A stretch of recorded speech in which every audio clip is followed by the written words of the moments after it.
With me now, Republican Senator Rand Paul of Kentucky. He supports withdrawing from the Paris climate deal. Senator, thanks so much for joining us. We anticipate that President Trump is going to announce not only that he's withdrawing, but that he does want to have a better climate deal. What might a better climate deal look like?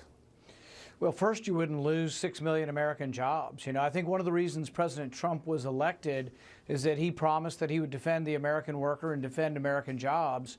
There are estimates that this agreement, which is unfair and punishes America in a much greater fashion than other countries, that we would lose 6.5 million jobs. Meanwhile, countries like India and countries like Iran, we would have to pay them to reduce their carbon emissions. I can't imagine a worse agreement than this thing for the American worker. But I think this is something that President Trump promised the voters. He was going to keep American jobs here, and he wasn't going to sign crazy agreements that don't have our best interest at heart. Where would these, I don't know what study you're referring to, Senator, where would these 6 million American jobs come from? It seems like a rather dire prediction. Well, they're in the energy industry. A lot of ours have been lost in Kentucky. We've lost, nearly 90,000 jobs in the coal industry because of excessive regulation. So if America, under this accord, has to reduce her carbon input by 20%, but China doesn't have to reduce their carbon footprint at all, how could that possibly be fair? Who in their right mind would sign something that says China doesn't have to do anything and we have to reduce? When you reduce your carbon footprint, it means you're going to have to reduce your energy output, or you have to convert to other sources, but there may not be enough energy from the other sources. And so then we're talking about going without energy. How much jobs are should related the US, to American jobs.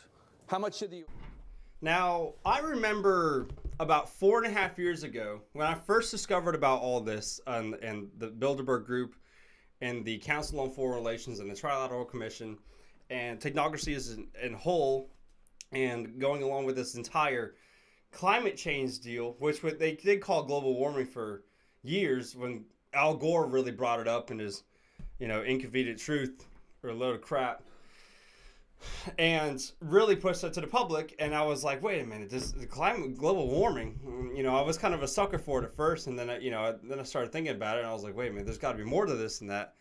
And I remember telling people, there's a secret shadow government really running things that we don't really see, that's really, puppeteering Obama and Bush Senior and Bill Clinton, things like that were a lot of, there was a lot of money involved in politics. And it took me a little while to realize that. And then, I started learning about the surveillance on phones and fake towers being put up. Like in Charlotte, where I used to live, there were these trees. They looked like trees. They were actual towers put up, and no one really knew what they were. And I saw one, and this was back in 2012. And I saw one, and me and a buddy of mine, we were discovering this at the same time. We saw it, and we were kind of skeptical, unsure about these things. And so, we started seeing more pop up in the next couple of years, and more popped up, and they're all the same thing. It's all the same trees. And that's when I came to realize, and you start looking it up, and you can't really find a lot of information about it. And then it's like come to realize that, oh, this is now on, national media. This is now being put out in the news of these towers, not only just the tree towers, but these towers in general popping up in places. No one knows what they're designed to do. Then all of a sudden it comes out, yeah, they're spy tools by the NSA to going through phone companies to spy on you. That's on record. And then, you start to get, and then that really scares people. And then I start telling people about, there's shadow governments, there's things going involved. There's people trying to just, the world domination that we all hear as kids really is happening in real life, right underneath our noses. And that brings me right now to what happened this past weekend, over the weekend, starting on last Thursday, moving its way into Sunday, this past Sunday. It was the Bilderberg conference, the 65th one, the one that started in Europe. And founded the Trilateral Commission under David Rockefeller and Zbigniew Brzezinski, who died 2 weeks ago, just about. Both very old men, but he was 89 compared to Rockefeller, which is 101 years old. But now they're died, but their plans still move along today, as we can see. They wrote books on it. Of course, David Rockefeller's memoirs is one of the most famous, if not the most famous, book of one of these global elites today. Pretty much bragging about how they wanted to create the New World Order. And that's not a joke. That's in their own books and their own documents.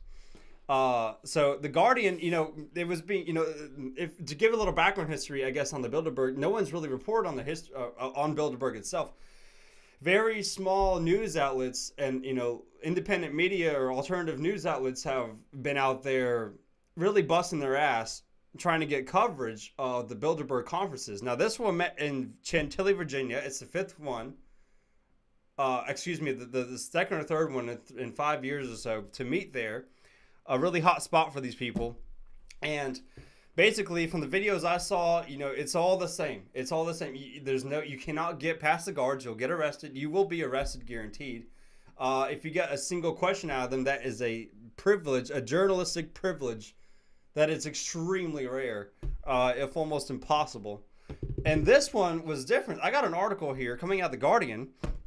Bilderberg conference attendees dodge the press as secretive meeting ends. Now, see, this is what I'm trying to say. Now it's being brought into the mainstream. Now it's being realized by the public that, wow, this is real. There were a lot of Trump supporters there. There was also a rally at the same time happening in D.C., a Trump rally happening in D.C. So a lot of those people came down to Bilderberg because it was being promoted by independent media and stuff like, hey, you're in D.C., go 30 miles south to Chantilly, Virginia. Come check out Bilderberg and protest with us. So a lot of people did do that. I saw some of the footage. It was great. I really wish I was there, but I didn't have time to. I'll wait till the next one. They usually post. You can look at different forums and stuff and see when their meetings are going to happen. They'll kind of guesstimate when that's going to occur. However, this one came out the last second. I kind of had a feeling it was going to be in Chantilly. I checked it for a while. I just wasn't confirmed about it. You can go on their website. They have a legitimate website, bilderbergmeetings.org. You can just look that up. And that'll announce their people, the list that was there, and people that were there, the kind of like the little key talking points that, we'll push this out to the public so they can have some food. They can have some food to frenzy on. While behind closed doors, we're going to talk about the real things. Probably talking about killing Trump. Let's just be honest. But what we got out of this one, according from The Guardian, is that Michael OLeary, the Ryanair Airlines CEO, was one of the first people, if not the only people, to talk to media there. And they basically asked questions about Trump, saying, how did it go? Like, what do you guys think of Trump's plans? And what do you think? And he's pretty much saying everything's going according to plan. Everything's okay. He's doing an okay job. And, everything's useful. It's always very useful. That's what he's saying about the Bilderberg. God only knows what that means because we never know what they talk about during the Bilderberg group events. So that's about as mysterious as walking into the Federal Reserve today. No one really can go in there. Of New York City, the main one. So Bilderberg just ended. They won't have another conference till next June. Beginning of next June, more than likely. Almost guaranteed. No one knows where it's going to be at. It's a surprise. Like I said, they announce it about 2 weeks prior to them actually doing it. Maybe not even if you're lucky. You just got to keep refreshing and reposting on the website. And it actually pulled up on Drudge Report this year. It was on Breitbart. It was on The Guardian now. It was on a few different outlets. So it's getting a little more coverage, a little bigger, a little better. That's what we're talking about. That's what we're seeing. And quite honestly, we'll see how the rest of the Bilderberg conferences go from here on out. I feel like there's going to be a huge change. Nonetheless, will be the most secretive group ever to meet. Like I said, creating big groups like the Trilateral, which ultimately created the Council on Foreign Relations in the 70s.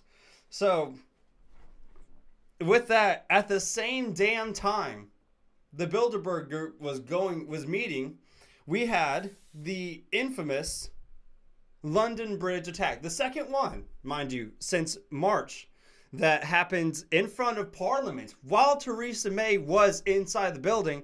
You remember with the car that ran through people and hit the fountain there. All the details kind of edge my mind because there's so many damn attacks, and that's the problem. That's a big problem I'm going to get into in this next segment here coming up as I'm talking.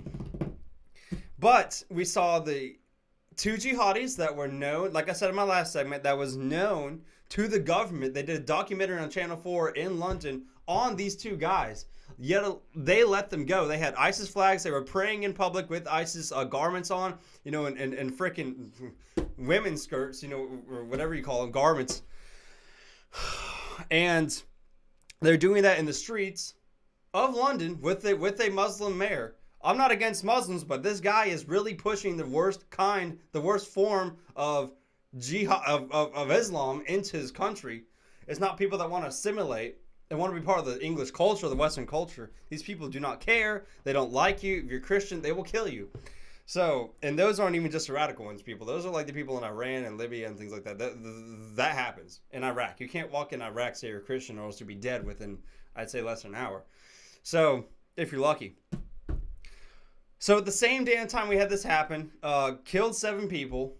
We had the Manchester attack happen over 2 weeks ago. Ariana Grande. And now Katy Perry and Ariana Grande are saying, the solution to this is just love everyone. Love one another. I'm sure you've all seen the video. If I have time, I'll play it on here. But it's kind of almost worthless if you want my complete, honest opinion. Just because it's been all over the media. They're showing their face. It's just like Kathy Griffin and her stupid ass showing the decapitated Trump image with a bloody head. This is all over the internet, all over the media, social media and everything. All over the news. And it's basically like an ISIS-style propaganda tool. Telling people that, no one really cared about Kathy Griffin until this happened. Then all of a sudden, her redhead, stupid ass, social justice warrior ass, pops up in front of everybody. And they're like, oh, look, she's like the biggest thing right now. She's a dumbass. And then you got people on the left saying, I don't know what the problem is. It's just the decapitated head of the president. Scared the shit out of Barron, excuse me, not Bannon. But it scared the crap out of everybody. It's like, what the hell is this? What are you doing, you psycho crazy... You know what? And, it's just people are just becoming normalized by that. That's the problem there. Then when we come to this whole deal of this attack now, simultaneously this all happens. CNN comes out. This is out of the Gateway Pundit. Shock video. CNN creates hashtag fake news in London following terror attacks. Stages anti-ISIS Muslim protesters. Yes, they literally staged people there.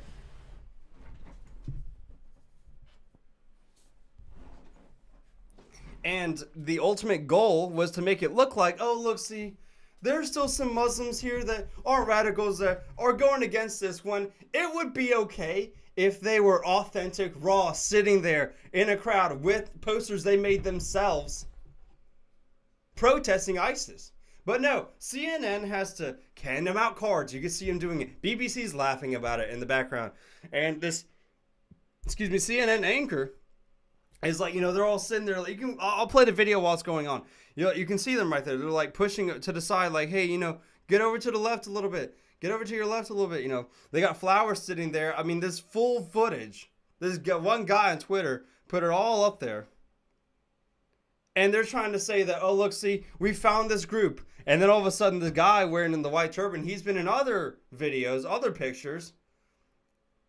It's just crazy. They're staging stuff. That's why they are fake news. That's why no one watches them. If you do, you're literally a slave to what they're putting out. Now,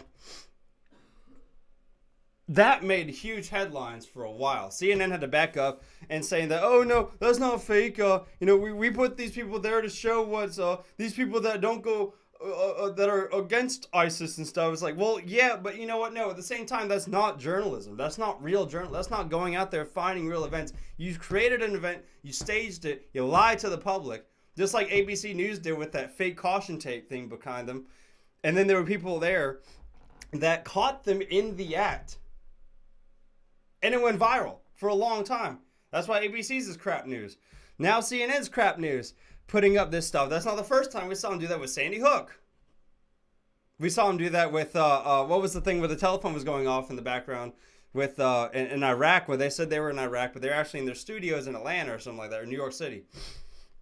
Things like that they're notorious for, they are still committing to this day, thinking you're stupid, we're all dumb, there's no way we'll find out. Then all of a sudden, oh, an independent person with a phone and a camera goes out there, tweets it, videos it, and now it's the biggest thing on the news. And that guy did a great job. That's real journalism. Finding crap journalism, exposing it, lying about people is real journalism.